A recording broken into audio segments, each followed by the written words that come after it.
Hola chicos, muy buenas tardes. Sí, disculpen la demora que ahora recién les estoy enviando el video, pero creo que pueden repasar hoy, mañana. ¿Ok?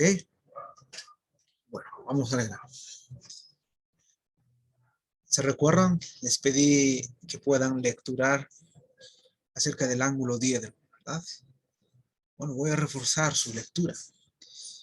Y cuando les pido que lo puedan leer detenidamente, lo que voy a hacer es algo menor. Pueden hacer así, miren. Ángulo diedro. Bien, es un ángulo, ustedes saben. Y se refiere a dos, ¿no? Ahora, fíjense en la definición en la figura que resulta de la unión de dos. Ahí está. Semiplanos. En esta ocasión son P y H, que tienen en común la recta de origen y no son coplanares. Estos semiplanos no son coplanares, es decir, no están contenidos en un mismo plano. ¿Ok? Teta es la medida del ángulo diedro. Pero ahora, si se fijan, teta no está ubicado en cualquier lugar, ¿no? Por un momento lo voy a alargar.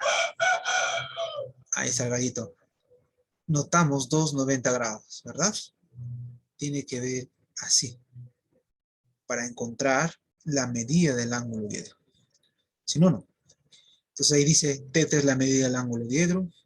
Y esta es una de las notaciones, ¿no? Ángulo diedro, M como un punto, N como otro punto, y la arista. La arista es la recta común entre estos semiplanos.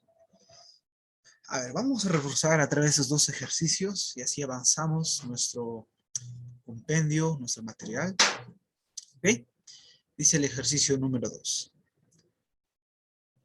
En un ángulo diedro, ¿ya? Las distancias de un punto interior hacia las caras y la arista miden esos valores, calcule la medida de ese ángulo diedro. Entonces, hay que valernos de esa teoría, ¿no? En otras palabras, te piden el valor de teta. Pero, ¿quién es ese punto, ¿no? Ese punto interior? ¿A qué se refiere? Bueno, podemos pensar un punto que de repente esté aquí, ¿no? ¿Se imagina? Un punto ahí, ¿sí? Un punto acá. Ya. Ahora, seguro se preguntarán, profe, caras han estudiado, ¿no? Acá dice, ¿ve? Caras del ángulo o caras del diedro. Ya. Atentos, por favor. Lo que he dibujado acá es, en primer lugar, la arista. ¿Ya? Por favor. Yo puedo representar a mi semi-espacio, no necesariamente con una región romboidal, puede ser así también, ¿sí? Ahí estamos, este es un semi-espacio. Y el otro semi-espacio también lo puedo representar así, no hay problema, quizás en mis textos han encontrado así, ¿ok? Ahí estamos. Te piden la medida de este ángulo 10, ¿ok? Entonces, fíjense, vamos a hacer algo, ¿ya? Voy a poner un poquito más inclinado, ya, así lo voy a poner, ahí está. ¿Ok? Ahí estamos. Entonces, un punto en el interior pudiese de repente ser esto, ¿no? Lo voy a poner acá, ¿ok? Ahí le voy a poner un punto interior. Y la distancia de ese punto hacia las caras, hacia la arista, te da como valores, ¿no? Voy a decir primero hacia la arista, miren. Algo así de repente, ¿no? ¿Sí? Y aquí encontraríamos un ángulo recto, ¿verdad? Ahí está. ¿Por qué? Porque habla de la distancia del punto hacia la arista. Ahí hay un ángulo recto, que más o menos se nota, ¿verdad? Más o menos se nota. Ya. Ok, ahora la distancia de ese punto hacia las caras, que puede ser así, uno de ellos, ok, y el otro puede ser así, la distancia de ese punto a la otra cara, ahí estamos, ok. Ahora, las medidas son Bueno, a este voy a poner 4 por raíz de 2, a este sería 4, y este, el primerito que inicié, es 8. ¿Por qué? Porque nos dice respectivamente. Listo. Te piden la medida del ángulo diedro. ¿Qué hacemos, no? A ver, recuérdense el teorema de las tres rectas perpendiculares. Miren, acá he extraído, esto es una consecuencia de ese teorema. Esto está en su libro. Eso les pido que estén leyendo, repasando, estudiando. Esta es una consecuencia del teorema, el teorema de las rectas perpendiculares, ¿no? De la primera perpendicular, ya no tomamos esta como la segunda, miren. Esta es la segunda, ahí está un ángulo recto, ¿notaron? Y alfa, que está abajo, o está en el plano, es lo que mide 90 grados. Ahora, ¿dónde voy a hacer eso? ¿Sí? Fíjense, por favor. Voy a trazar para que puedan comprender, ¿no? Voy a trazar de este punto hasta aquí. Ahí está. ¿Quién sería la primera recta perpendicular? Lo que estoy pasando con el láser. La segunda recta perpendicular sería esto. ¿Dónde estaría el alfa? El alfa sería esto, ¿verdad? Así. Así sería. ¿Ok? Así sería alfa. Pero ya sabemos que alfa es 90 grados. Entonces vamos a ponerlo de esta manera. Ahí está. 90 grados. Muy bien. Ok, si se entendió, más o menos, acá lo van a entender mejor. Voy a hacerlo similar, pero para el otro plano.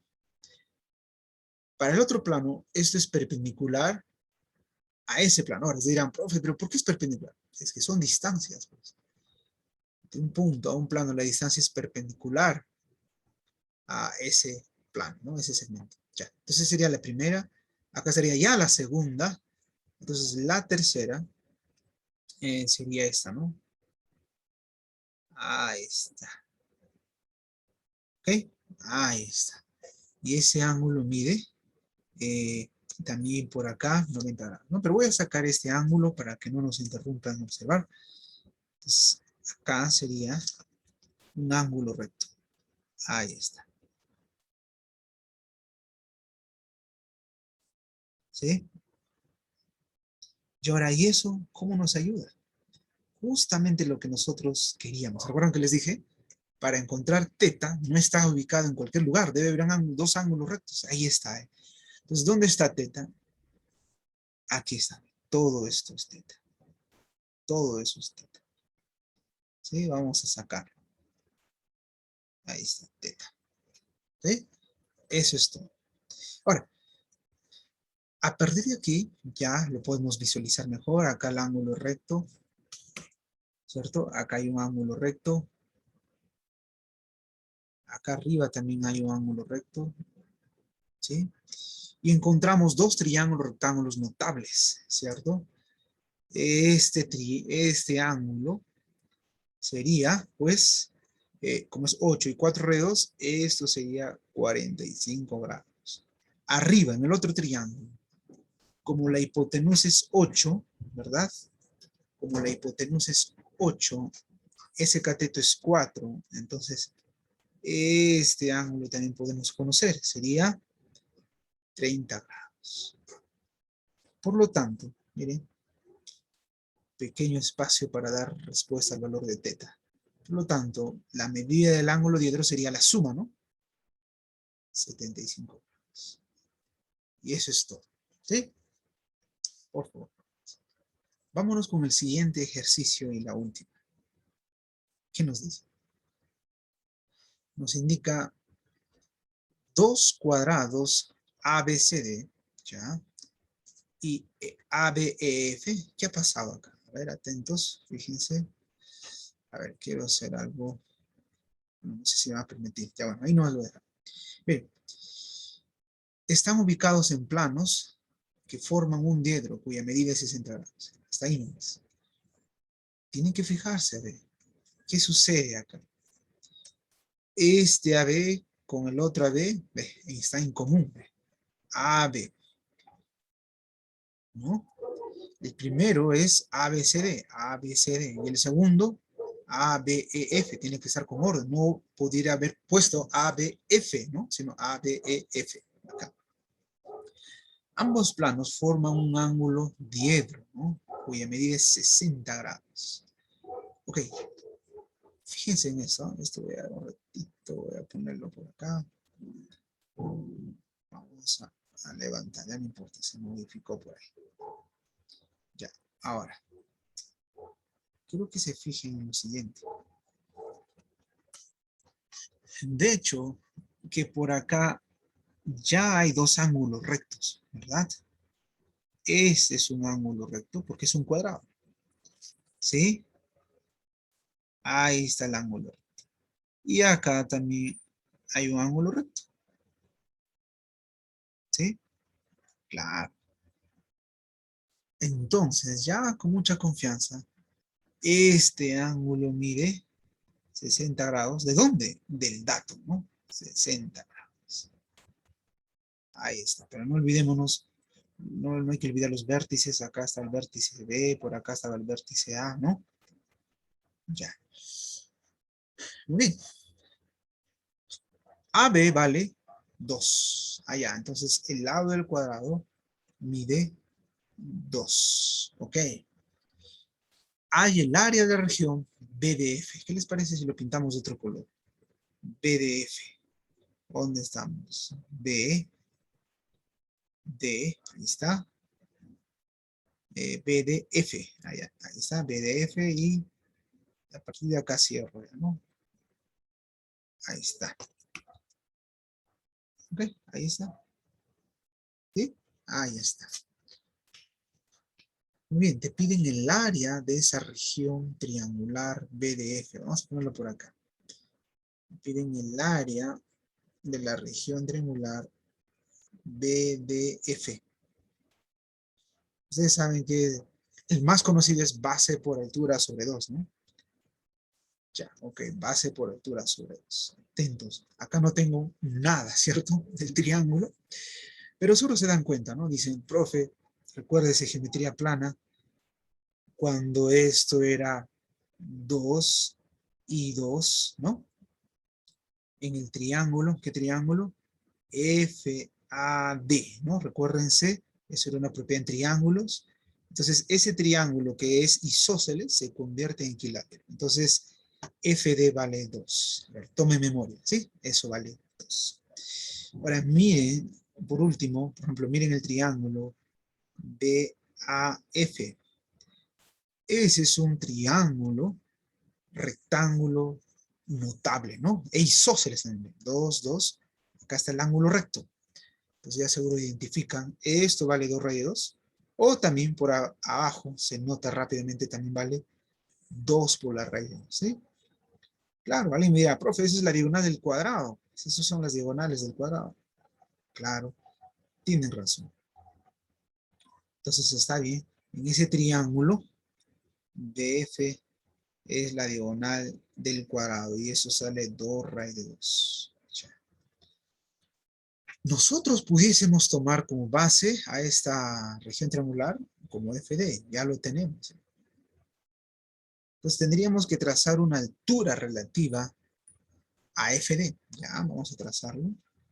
Solo con otro color también. De B, de repente aquí, la altura. Ahí está la altura. ¿Sí? He trazado la altura.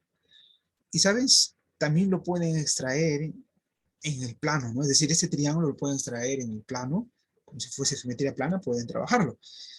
Pero si logran visualizarlo acá, también está bien. Entonces, estamos trabajando el triángulo BDF. Al trazar la altura, ¿recuerdan? Como es un triángulo isósceles, entonces ahí es 1 y 1. Claro, ese triángulo es isósceles porque dos lados miden igual, ¿no? 2 radios, 2 radios. Ya. Hay que ponerle este punto H. Entonces, el área de esta región triangular sería FD por altura, que es BH sobre 2. Ahora, ¿cómo llamamos BH? Está sencillo, ¿verdad? Solamente fíjense en el triángulo BHD. Ese es un triángulo rectángulo. Y debemos dominar Pitágoras, ¿no? Ese es un triángulo rectángulo, BHD. Si hacemos Pitágoras en ese triángulo, ¿cuánto nos sale BH? BH es un cateto, ¿no? No es hipotenusa BH, ¿eh? Entonces, el cuadrado de 2 raíz de 2, 8. Menos 1, 7. Entonces tendría que salir raíz cuadrada de 7. Y cuando nosotros reemplazamos, ustedes son trómenes en esto, ¿verdad? Y cuando nosotros reemplazamos, f de es 2, BH raíz de 7, entre 2, 2 se van a cancelar. Entonces la respuesta final es raíz de 7. Chicos, estudien, hagan la tarea. Sí, es para ustedes, puedan aprender. Ok, hasta el jueves, Dios mediante. Gracias.